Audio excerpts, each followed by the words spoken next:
Coming up, we've got an etiquette expert sharing some tips and guidelines to help us enjoy this season. We'll be right back. Happy Monday morning.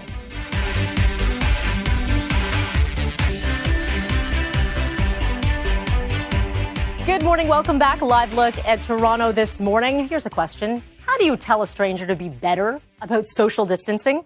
How can you refuse an invitation without hurting feelings? Well, there's no doubt that the pandemic has given rise to a whole new set of conundrums, and the list keeps on growing. Etiquette expert Sharon Schweitzer joins us now this morning to help us mind our manners during this holiday season and beyond. Sharon, good morning to you. Good morning to you and your viewers, Melanie. Okay, where do we begin? What is your number one question? Depending on the province that you're watching from, different gathering limits, they vary. So everyone's kind of rethinking what they do this holiday season. What's the number one question you are getting from people as they prepare for possible gatherings? How do I respond to the invitations is number one. So my advice to people is prepare in advance. Ask the host or hostess, what are their requirements if it's not listed on the invitation? Are they requiring vaccinations? Are they requiring a mask? Are they enforcing social distancing? Are they going to ventilate? Are they going to have a little window cracked? What are they going to do? So just be very clear with information. I know, what if someone's not on the same page, though? Like, I guess it's earlier better than, finding out when you're actually at this gathering, just to know where everyone is if you're on the same page, right? That's right. You want to avoid that awkwardness because really the guest has the power. The guest can decide, I'm going to decline the invitation politely. Maybe I'll send a card, but I'm just not going to go. I think my partner and I would rather stay home this time. We're going to sit this one out. So you get to decide as opposed to arriving and all of a sudden you're very uncomfortable and you're trying to figure out a gracious way to escape. Okay, and with that, so you want to avoid these last-minute cancellations. It helps everyone, and it helps comfort level, that's for sure. No doubt you're going to have conversations around COVID. Like, that's going to be the number one topic around the holiday table. And vaccinations come into play, and you'll get people who feel very strongly one way or the other. How do you navigate that conversation? Those are tough. And sometimes the best way to navigate that is to avoid it altogether.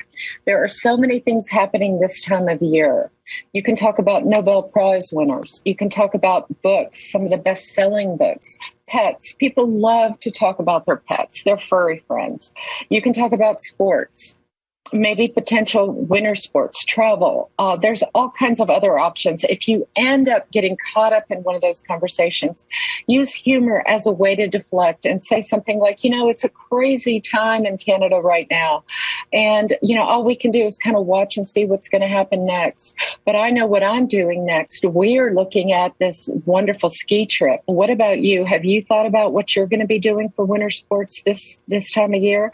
And maybe get them to segue onto another topic that is more near and dear to their heart. Okay, that's interesting. I like that tip a lot. Now, there are other things other than COVID-19 that we should be talking about, and etiquette rules, just in general, that people should be keeping in mind when you're getting together, whether it's 2 people, 3 people, 5 people. What are some big ones for you that you want to flag right now? One of the things that is really important for people is sometimes personal space has changed a little bit, your personal bubble. So I encourage people to ask, are you comfortable shaking hands? Are you comfortable with a hug? Would you prefer to do a virtual hug? We went to dinner with friends last night, and both of them just wanted a virtual hug. Neither of them wanted to do a full-on hug.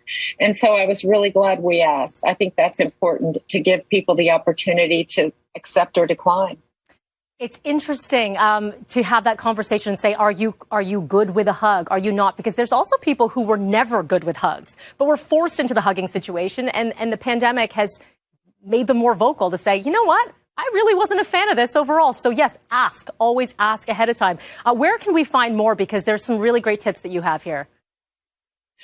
Thank you. You can find more at SharonSchweitzer.com or protocolww.com. And I'm also on Instagram. All right. Happy holidays to you, Sharon. And let's hope for a happy one. Okay. A non-drama one. Thank you so much. Happy holidays. Take care. All right.